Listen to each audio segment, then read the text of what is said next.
السلام علیکم ورحمۃ اللہ وبرکاتہ۔ Islamic knowledge and Quran YouTube channel آپ کے لیے ریئل اسلامک ویڈیوز لے کر آتا ہے۔ اگر ابھی تک آپ نے چینل کو سبسکرائب نہیں کیا ہوا تو چینل کو فوری طور پر سبسکرائب کر لیں اور ساتھ بیل آئیکن کو بھی پریس کر لیں اور نوٹیفیکیشن آل کر دیں تاکہ ہر نئی آنے والی ویڈیو کا نوٹیفیکیشن سب سے پہلے آپ کو ملتا رہے۔ بہت شکریہ۔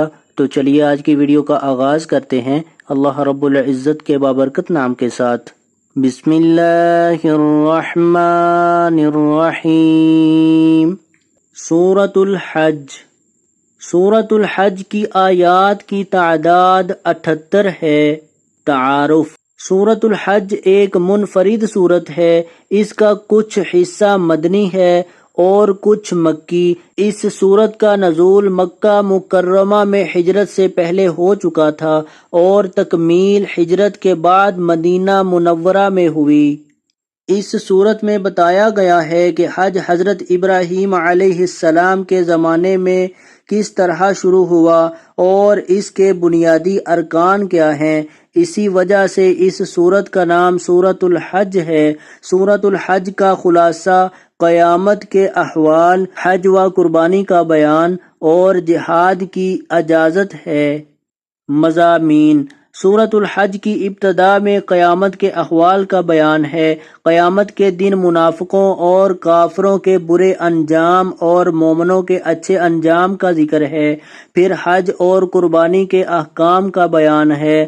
حج اور قربانی کی حقیقت سے آگاہ کیا گیا ہے۔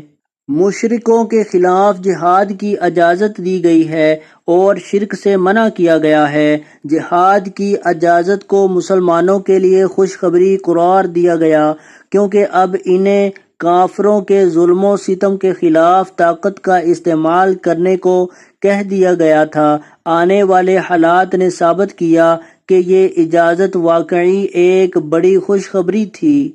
سورۃ الحج کے آخر میں تمام انسانوں کو ایمان لانے کی بھرپور دعوت دی گئی ہے۔ پھر بتایا گیا ہے کہ اللہ تعالیٰ نے فرشتوں اور انسانوں میں سے جس کو چاہا پیغام پہنچانے کے لیے منتخب فرمایا۔ ایمان والوں کو عمل صالح کرنے اور امت کی ذمہ داری ادا کرنے کا حکم دیا گیا ہے۔ تو آج کی ویڈیو اگر اچھی لگے تو اس کو لائک، شیئر اور کمنٹ میں اپنا اظہار ضرور کیجیے گا۔ ویڈیو دیکھنے کا بہت شکریہ۔ جزاکم اللہ احسن الجزاء فی الدنیا والآخرہ۔ السلام علیکم ورحمۃ اللہ وبرکاتہ۔